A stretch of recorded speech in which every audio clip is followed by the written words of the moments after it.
السلام علیکم، میں ہوں مہر بلال۔ اردو سیکھیں کا سلسلہ جاری ہے اور آج اس سلسلے کی 30ویں ویڈیو ہم بنانے جا رہے ہیں۔ یہ اس کا 30واں سبق ہے۔ اس سے پہلے 29 سبق ہو چکے ہیں۔ اگر آپ نے ابھی تک بھی ہمارے چینل سبسکرائب نہیں کیا تو اسے سبسکرائب کر لیجئے، اور ان 29 سبقوں کے لنک جو ہیں وہ اس کے ڈسکرپشن میں موجود ہیں، وہاں سے آپ ان کو جا کے دیکھ لیجئے۔ اردو میں آج ہم پڑھنے جا رہے ہیں زے کے الفاظ۔ سب سے کسی بھی زبان میں سب سے اہم چیز ہوتی ہے اس کا ذخیرہ الفاظ۔ اگر آپ کے پاس ذخیرہ الفاظ مضبوط ہے تو آپ کو کسی قسم کی مشکل نہیں ہوگی اس زبان کو پڑھنے میں، اس کو لکھنے میں، اس کو سمجھنے میں۔ تو ہم بات کر رہے ہیں ذخیرہ الفاظ کے حوالے سے، اور ساتھ ساتھ میں اگر کہیں ہم آواز الفاظ آتے ہیں ہم وہ بھی کرتے چلے جاتے ہیں۔ تو 2 حرفی الفاظ کا سلسلہ جاری ہے۔ زے سے ہم پڑھنے جا رہے ہیں۔ زے سے زپ انگریزی کا لفظ ہے زے، اور پے کا مرکب زپ۔ زپ جو ہے وہ زنجیر ہوتی ہے، یعنی 2 کڑیوں کے بیچ میں ایک وہ ریل سی بنی ہوتی ہے، یعنی زنجیر ہوتی ہے جو چیزوں کو جوڑنے کے کام آتی ہے۔ اکثر پینٹ میں یا کوٹ کے اندر جو ہے وہ لگی ہوتی ہے، بیگز کے اندر لگی ہوتی ہے، اسے زپ کہتے ہیں۔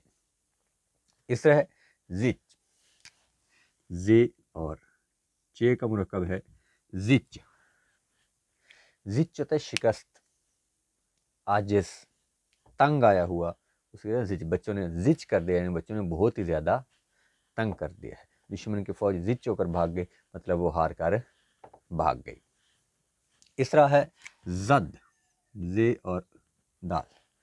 زد یہ فارسی میں چوٹ کے لیے استعمال ہوتا ہے۔ اس طرح ایک لفظ ہے زواد کے ساتھ، یہ بھی زواد اور دال ہے، یہ ضد ہوتا ہے، اڑ جانا کسی چیز پر، ڈٹ جانا، اسے ضد کہتے ہیں، اسے زد کہتے ہیں۔ تو جب ایسے لکھا ہو تو پڑھتے بھی آپ دھیان رکھیں گے۔ اگر آپ اس کو ضد پڑھ دیں گے تو سارا وہ یہ والا سمجھا جائے گا، سننے والا یہ سمجھے گا اور اس کا مطلب بھی وہی لے گا۔ تو اس کا اطراف جب بولیں تو آپ دھیان رکھیں کہ آپ کو زد بولنا ہے یا ضد بولنا ہے۔ اس طرح ہمارے پاس ہے زر۔ زر جو ہے وہ زے اور رے سے بنا ہے۔ زر سونے کو کہتے ہیں، کوئی قیمتی چیز جو ہے اسے زر کہا جاتا ہے۔ اس طرح زک، زے اور کاف، زک یہ بھی شکست، ہار یا نقصان کو کہتے ہیں۔ جس طرح زچ ہوتا ہے اسی طرح زک بھی ہوتا ہے۔ اس کے بعد فارسی میں زن، زے اور نون کا مرکب ہے زن۔ فارسی میں عورت کے لیے زن استعمال کیا جاتا ہے۔ اس طرح آپ کے پاس ہے زہ، زے اور ہے، زہ۔ زہ جو ہے یہ خواتین کے ساتھ مخصوص درد ہوتا ہے جب وہ بچے کو جنم دیتی ہیں۔ تو بچے کے جنم کی جو کیفیت ہے اسے زہ کہا جاتا ہے۔ اکثر درد زہ، یہ کہا جاتا ہے کہ عورت درد زہ میں مبتلا ہے، یعنی عورت جو ہے وہ بچے کو جنم دینے کے مراحل سے گزر رہی ہے۔ تو دنیا کا سب سے مشکل لمحہ جو ہے وہی ہوتا ہے۔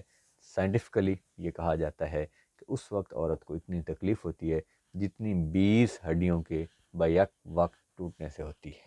تو اندازہ لگائیے کہ ایک ماں کتنا شدید درد سہ کر اپنے بچے کو جنم دیتی ہے، اور کتنی عظیم ہوتی ہے وہ ماں کہ جیسے ہی بچہ روتا ہے، بولتا ہے اور بچے کی آواز اس کے کانوں میں جاتی ہے، وہ اپنی سارے غم جو ہے وہ بھول جاتی ہے، وہ اتنی شدید تکلیف کو بھی بھلا دیتی ہے۔